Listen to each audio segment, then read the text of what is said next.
Arco, joined as usual by David Harrison. You can find everything that we're doing over at BucsNation.com, and make sure you follow along on Twitter at LockedOnBucs, at JYarko_Bucs, and at DH82_Bucs.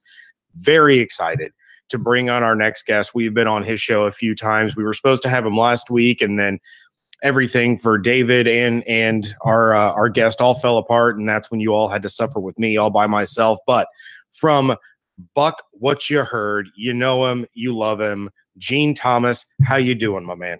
Man, I am glad to be on. Finally, I get to get in here and we get to talk some Bucs football. I am excited.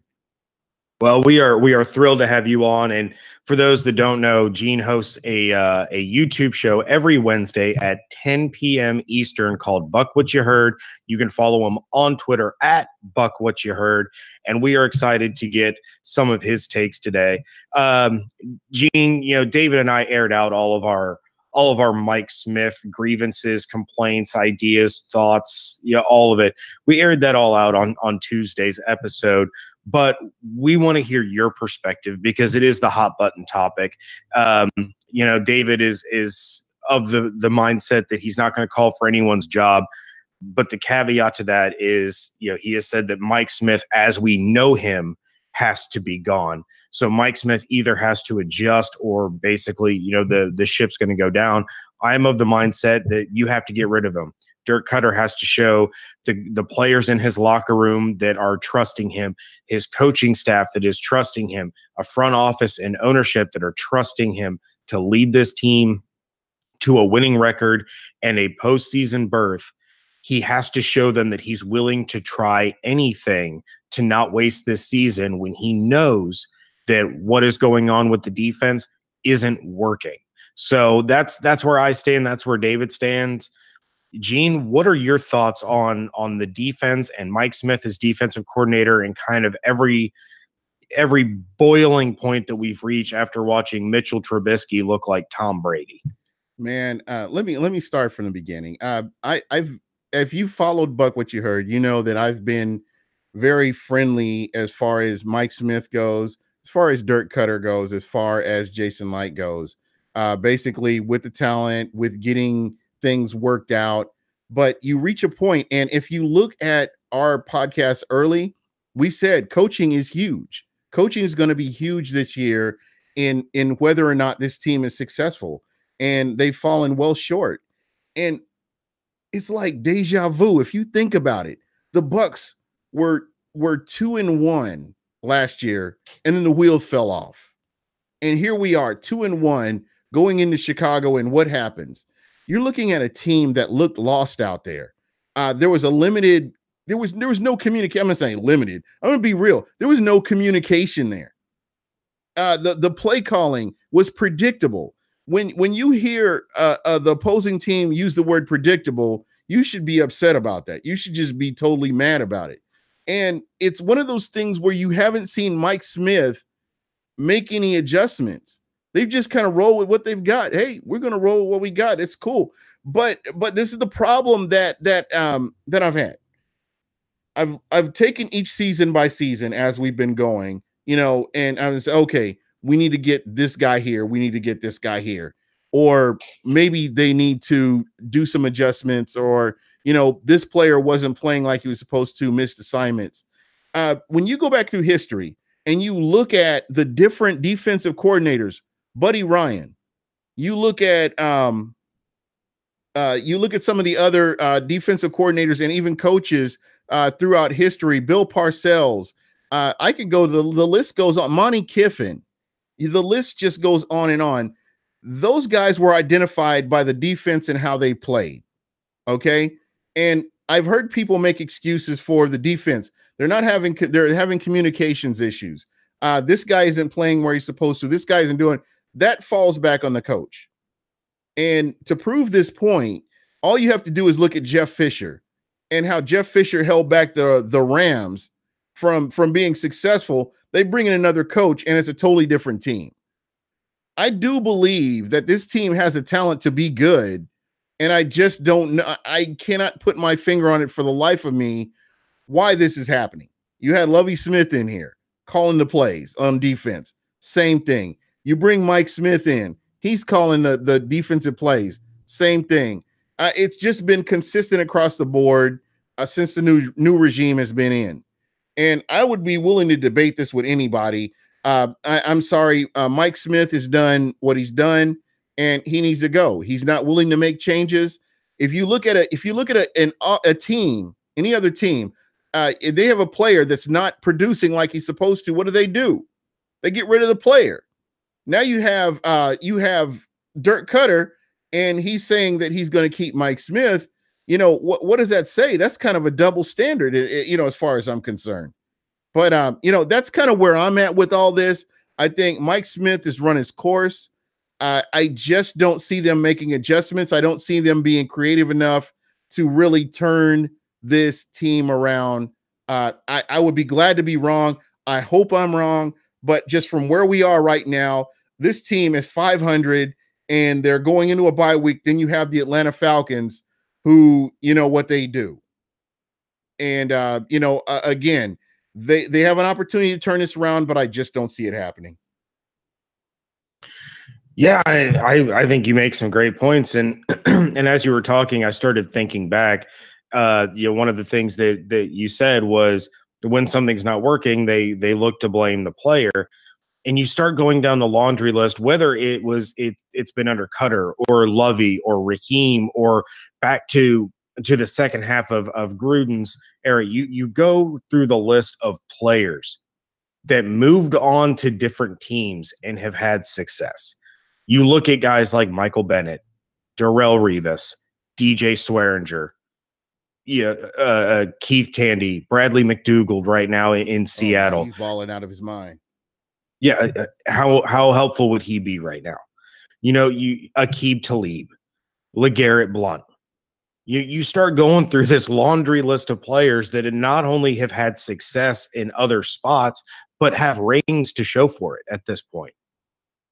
Aqib Talib is one of the best corners in football. Granted, he just got hurt, but he was one of the best corners in football for the Patriots. And then he was one of the best corners in football for the Broncos. Then he was one of the best corners in football now for the Rams.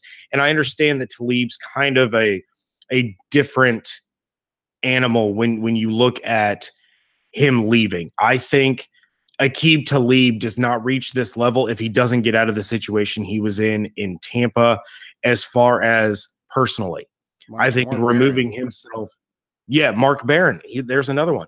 I think Talib removing himself as a person from the area and the group that he was with helped mature him and made him the player that he was. But yeah, Mark Barron, Michael Bennett, all these guys that go on and they have success elsewhere, and you just shake your head. And as you said, they keep saying, well, the player's not doing this, the player's not doing this, the player's not doing this. Why aren't you putting them in a situation to succeed? Yeah. I was talking to my boss today. He's a big Colts fan. And he asked me, he goes, the Colts had 25 sacks as a team last year. He goes, do you know how many they have right now through 4 games? I was like, I have no idea. And he goes, they have 17. And it's all the same. Yeah, it's all the same players. Yeah. They had let me throw this in here. And this is just going back to 2015. And tell me if this sounds familiar. The Titans hang 42 on the Bucs. The Panthers hang 37 on the Bucs. The Redskins hang 31 on the Bucs. The Giants hang 32 on the Bucs. And again, the Panthers hang 38 on the Bucs. This is, and I'm telling you what, you go to 2016 and you see a lot of the same thing. 2017, you see a lot of the same thing. I can promise you, this is not the last blowout you're going to see this season if you're looking at the trends that we've seen in the past moving forward. This is not acceptable. No, and Gene, you talk about the past, and I said this on Twitter the other day, and I stand by it. If this team loses to the Browns, and I understand that the Browns this year are not the Browns of old. I mean, they're 1-2-1, but it was on Good Morning Football this morning. I think Nate Burleson was the one who said it. The Browns should be 4-0, and whoever said it on GMFB was 100% right. The Browns should be 4-0, but they're still the Browns. So if this team loses, especially after the way they started, to the Cleveland Browns here in 2 or 3 weeks, I mean, yeah. this fan base is gonna fall through the basement if that happens. And just think about this. That, the Bucs have not had success with 3-4 defense. And I'm trying to remember the last time they were successful with a team that had a 3-4 defense on a consistent basis. It just doesn't happen. Again, just kind of going back to Mike Smith, and I'm not going to beat a dead horse. We'll kind of move on from this. But when you had Julio Jones, what did he go for? 245, 250, something like that. They didn't make adjustments. This guy ran the same route. Mm-hmm. He ran the same exact route. And it's like deja vu. I'm watching this game. Mitch Trubisky, wheel routes. Three wheel routes and with scores. I talked with a former scout, and he said he saw 4 when they included a tight end in there. And no adjustments were made. No way to improve this so that they go away from this and go to something else. That right there in itself is unacceptable. You cannot have this. Yeah, and I think Kurt Warner himself actually tweeted. If I remember correctly, I want to say I saw Kurt Warner tweet something very similar. And that's the thing. Like, everybody, can talk about us talking about this stuff. I think we're all pretty much on the same page. I've yet to see anybody who's really not on the same page as the rest of us. But even anybody out there who wants to talk about as far as our status and all that stuff and what do we really know and all that. Kurt Warner knows what he's talking about. So if Kurt Warner's on the same tip, then I think there's some credence to what everybody is saying. I have the tweet pulled up right here. He just says, "Come on, Buccaneers D. How many times in one game can you get hit with a wheel route? That's a once a game changeup usually. And I've counted 4 already, 3 for touchdowns, and in the middle of the third quarter." That speaks volumes. You're talking about a Hall of Fame quarterback that's sitting there saying, "Look, this is you get hit with it once, you don't get beat with it again. You change it and you fix it." And instead, they just keep letting it go. But yeah, that Falcons game is going to be. We were actually talking about it in the Bucs Nation group chat. That's going to be the shootout of all shootouts. Like, it has to be. Both of these defenses are just awful. And it's not that the Falcons scheme or the defense itself is awful. It's the fact that they've lost so many high caliber Pro Bowl caliber players. I mean, good Lord, the over under on that thing is going to be like 65.5. They could potentially break a record. If the offense shows up, they could potentially break a record for just offensive output. Oh, absolutely. So whatever the over-under is, everybody needs to go check out our friends at MyBookie and hammer the over, because who you're betting on is just as important as who you're betting with. That's why we always tell people to bet with MyBookie. Trust me, they are your best bet this season. They've been in business for years, have great reviews online, and their mobile site is easy to use. David and I would only recommend a service to our listeners that have been good to us, and that's why we are telling everybody to make their way to MyBookie. You win, they pay. They have in-game live betting, over-unders on fantasy points scored, and the most rewarding player perks in the business. Right now, MyBookie is slammed with new bettors, and they want to give everyone the best possible customer service. So if you're willing to deposit after 7 p.m. Eastern, they're going to give you an additional $25 free play on deposits over $100. And that's in addition to giving you a dollar for dollar bonus. All you have to do is use promo code LOCKEDON25 to activate the offer.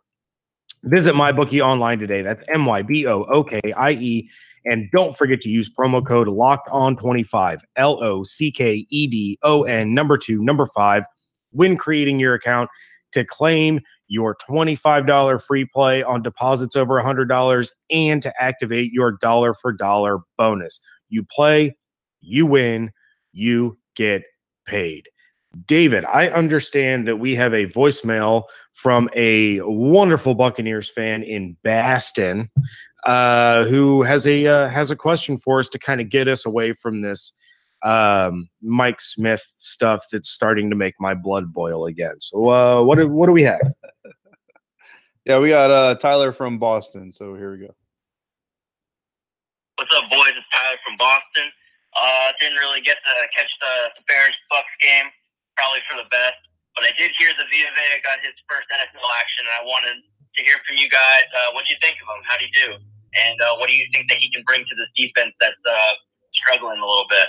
Thanks, guys.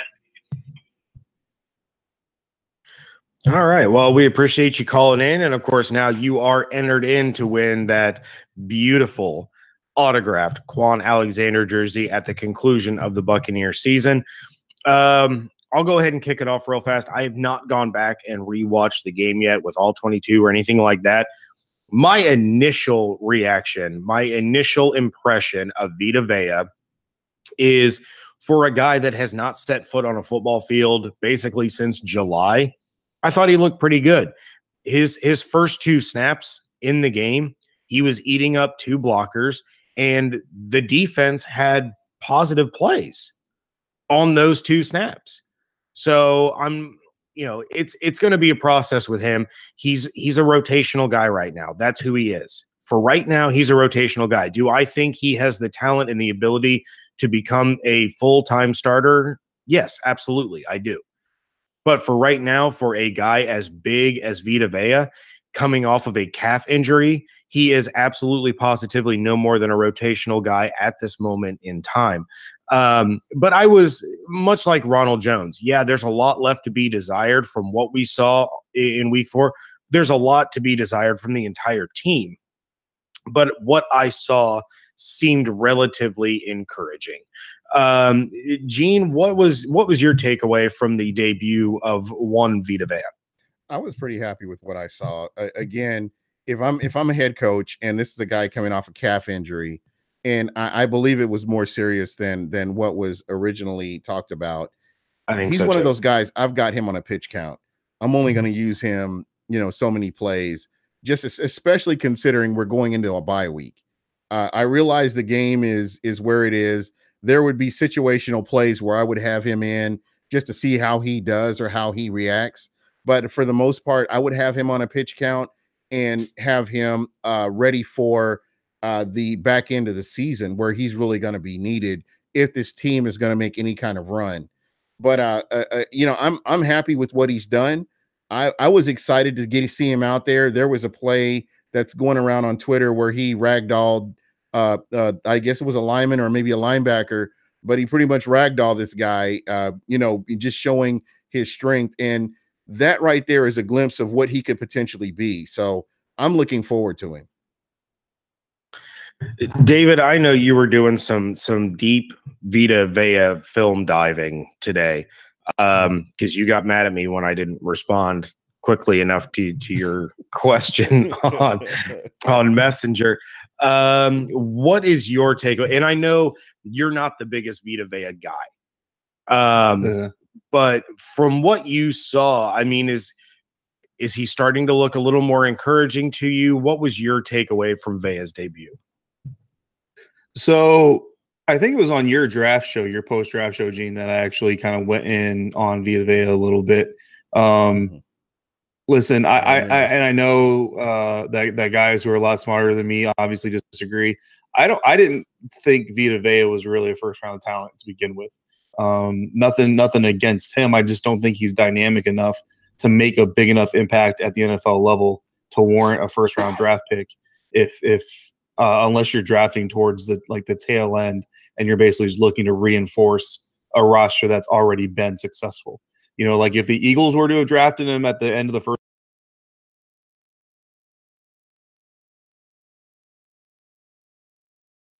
rebuild their defense. That being said, I don't dislike Vea as a player. It kind of reminds me a lot of Vernon Hargreaves. Like I didn't dislike Hargreaves as a player coming on the team. I disliked where he was drafted, and that's the same way I am with Vea.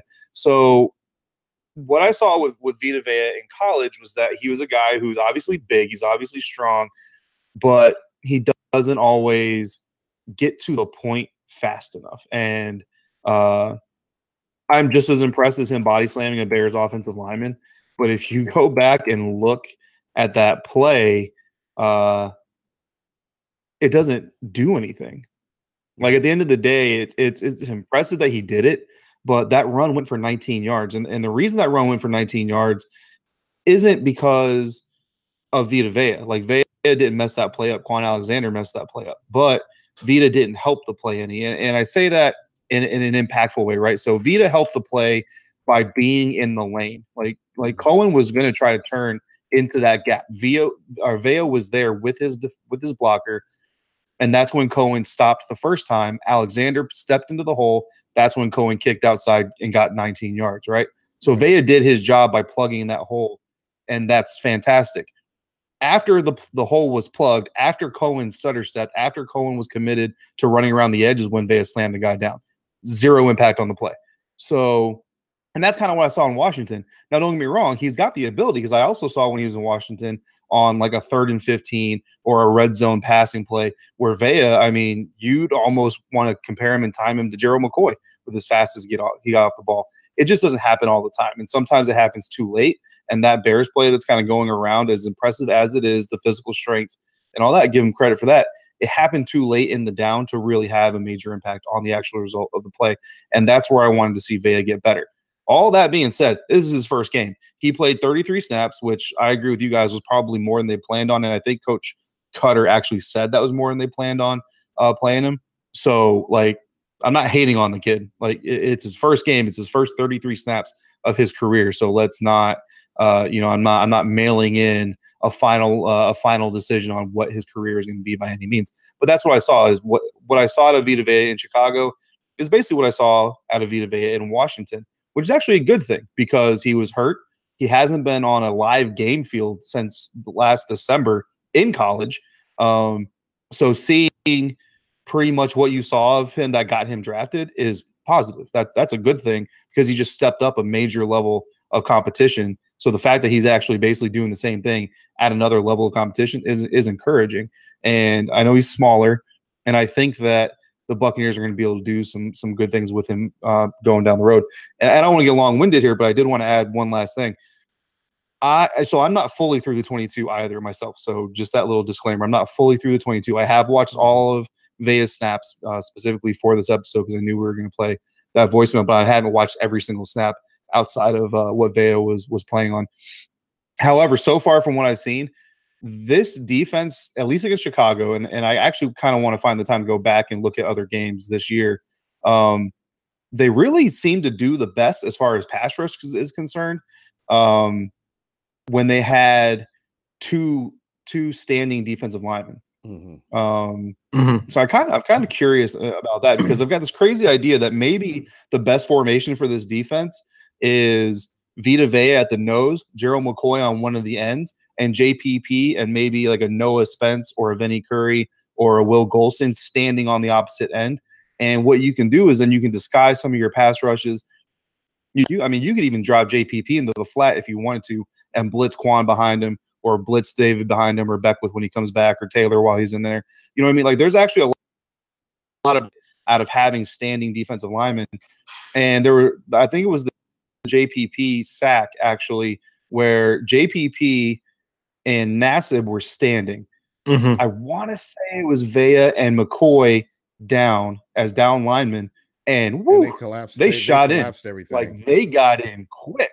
Don't quote me on the players, okay? But there were two guys standing. I know Nassib was standing. I know JPP was standing. So don't quote me on the down lineman. But yeah, I mean they fired in quick, and I started looking for that. And like I said, I haven't watched every snap, but most of the snaps where they had one or two standing defensive linemen, they were able to penetrate better. They didn't necessarily get a sack. They didn't necessarily get a hit on every single one, but their penetration was faster and it was more effective than the majority of other snaps where they came with the traditional, 4-down lineman or what have you. So just kind of a thought that I saw. I know Scott Smith on Buccaneers.com was talking about the team and the coaches taking this bye week to do some self-scouting. I don't know if that's something, again, I haven't compared it to previous games. I haven't watched every single occurrence in this game even. So right now it's kind of something I'm looking for.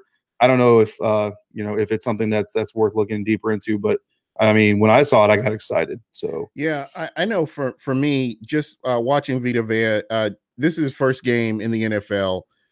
You didn't get to see him during preseason, and I was pleasantly surprised at what I saw, how he's adjusting to the speed of the NFL.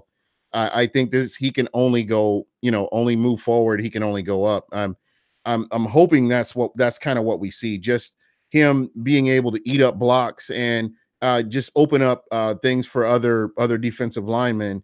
And I think, just kind of watching this, I went back and watched the game. I haven't got to watch the all 22 like you said. I'll be doing that tomorrow for my show. But what I have gotten to see, I did watch on the recorded.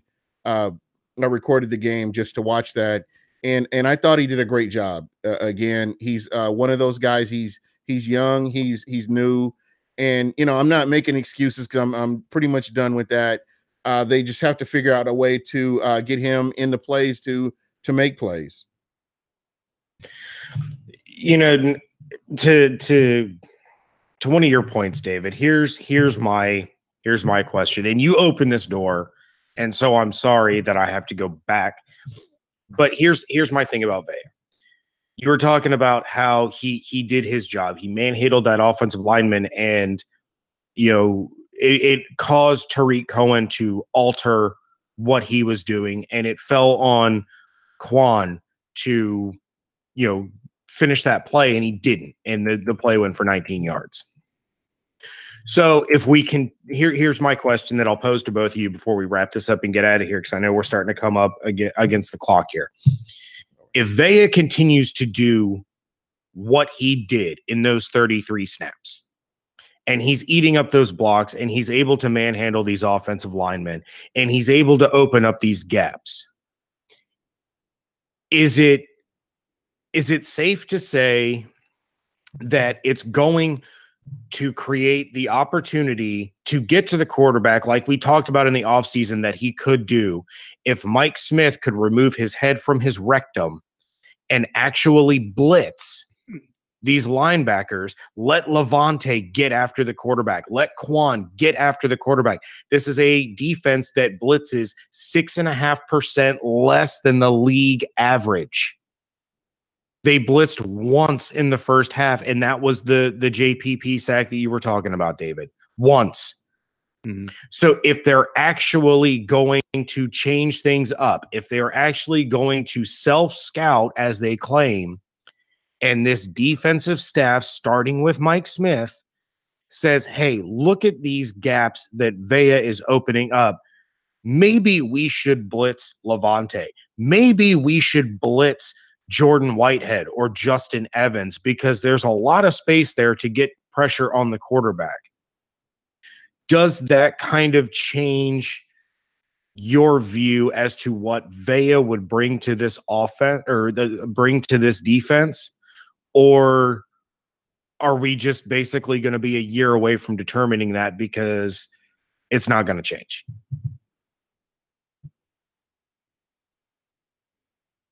I mean, I don't know if it's going to change or not, but if Vita Vea continues to demand double coverages, which I'm glad you brought that up because he definitely was getting double teamed quite a bit in that game, then yeah, he's definitely going to affect the defensive line. He's definitely going to impact the other team.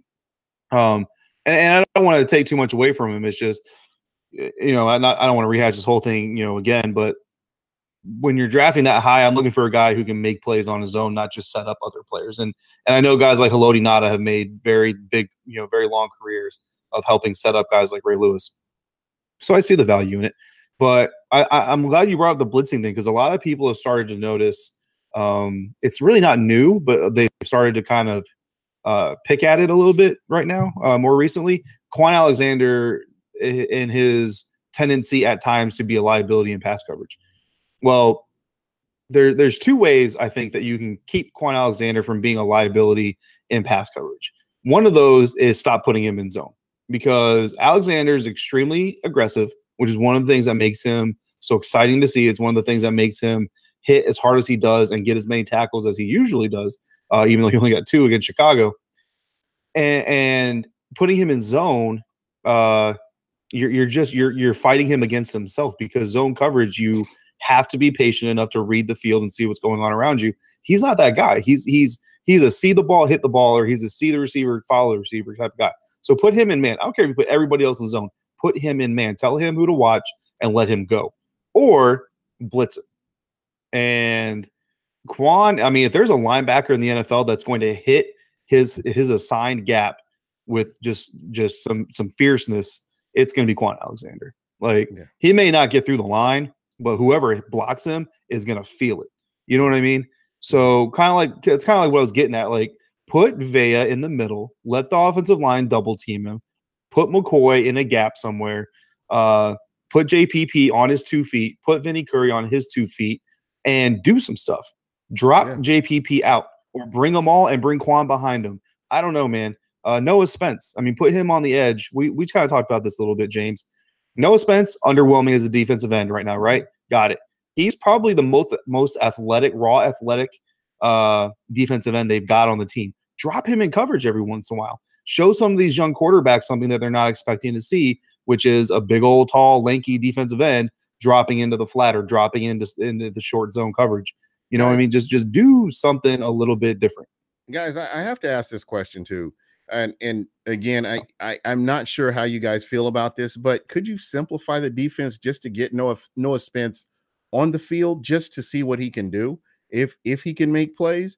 When he was healthy, he was able to make plays. It just seems like this year is just different. And I think that there is still some use for him. I think that he can still help this team in some way. Just based on what I've seen, I mean, I think they need to get him out there in some capacity. And I understand with the injuries, but I think that he can help this defense. I still believe that about him.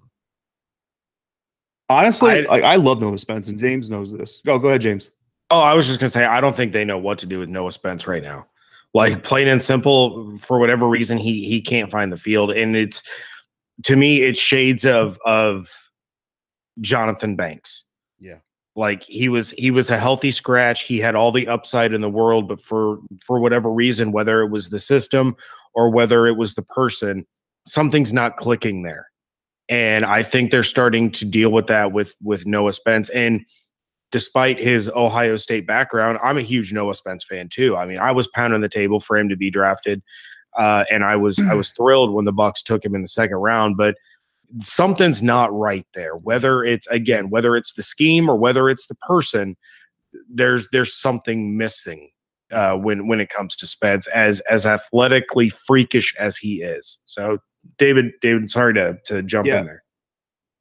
No, definitely. And you hit the nail on the head. And I know Coach Cutter kind of mentioned it early on. I think the first time Noah was a healthy scratch, that, he's kind of in his own head right now. And I think that's really what we're looking at is the football version of the yips. I think that what Noah has lost is his ability to read and react, which is what made him so special coming out of college, coming out of Ohio State, and when he had to transfer and coming into the draft. That's what everybody was ranting and raving about at the Senior Bowl, was his speed from the lower extremities, but also the speed from his upper extremities. And if you look at Ohio State, and especially in more modern times, that's really what they're producing on the defensive line. They're producing guys who can get off the ball or get off the line and counter with the best linemen in the NFL. You look at Joey. Body power, his speed to power, whatever you want to call it, it's his hands. Like, you throw a jab at him, he's got a counter. You try to hook him, he's got a counter. You grab onto him, he's got a counter. Noah Spence was the same way. Nick Bosa is the same way. If he comes back from his injury, I think Noah right now is so deep into his own head that he's like, it almost feels like he's trying to, like, he's got a game plan. Like, so for this snap, I'm going to do this against this lineman. And when that lineman does something he's not expecting, he's lost that quickness. He's lost that reaction time that made him so good. And I think that's why he's starting to struggle. And the best thing I can compare it to is the yips. But again, put him on 2 feet. You know what I mean? Put him on 2 feet, because what happens when you put these pass rushers on 2 feet is that offensive lineman almost gets an extra step, and it puts a little bit more space in between the two, which actually gives your defensive lineman a little bit more of an advantage, because now he can read that body language from a little bit more of a distance and kind of get that strategy going in his head a little bit faster. So Noah is just having trouble registering everything as fast, giving him that stand-up start, giving him that head start at the line, and giving that offensive lineman an extra step to kick off before they engage might actually help him.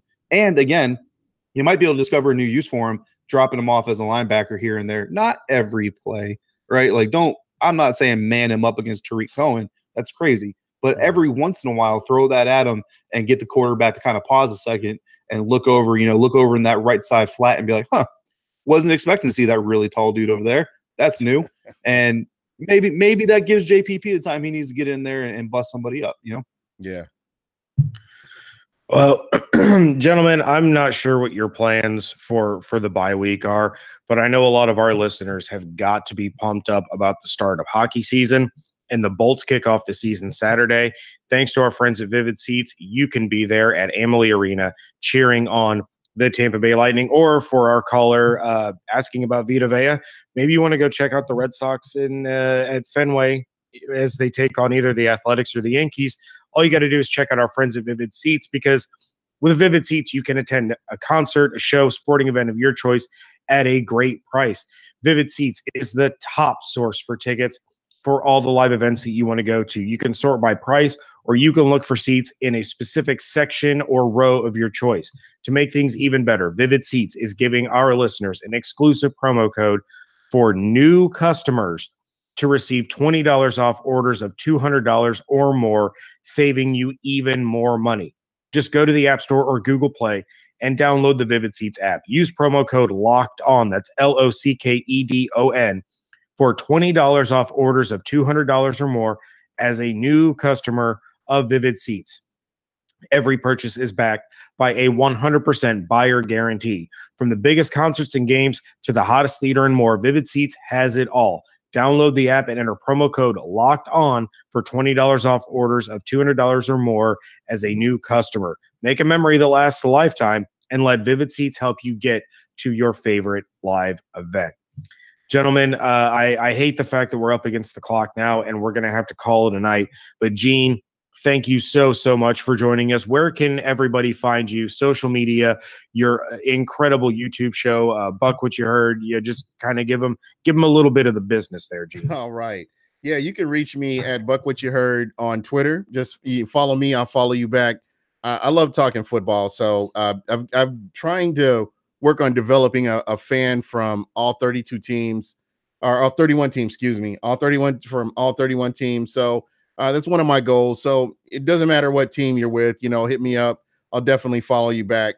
And you can check out Buck What You Heard on iTunes as well as Libsyn as well. So, if you follow me, I'll follow you back. And I am looking forward to this season. Hopefully they can make adjustments. That's my goal, my hope, moving forward, that adjustments can be made and we can, this team can win some games. Absolutely. As for David and myself, you can find everything that we're doing over at bucksnation.com, and make sure you follow along on Twitter at LockedOnBucks, at JYarko_Bucks, and at DH82_Bucks. Send in your voicemails. The number is 813-444-5841. Send us your questions, your concerns, your thoughts, your ideas, your mock drafts. Send in your mock drafts. Why not? It's the bye week. We don't have a whole lot to do. And of course, if you hear your voicemail on air, you are entered in to win a authentic Quan Alexander autographed jersey at the conclusion of the Buccaneer season, whether that's after week 17 or after the NFC Championship. Whatever the case may be, as soon as the Buccaneer season ends, we will hold that drawing for the Quan Alexander jersey. So for Gene Thomas of Buck What You Heard, and for David Harrison, I am James Yarko. Thank you all so much for joining us right here at Locked On Bucks. You messed up your own.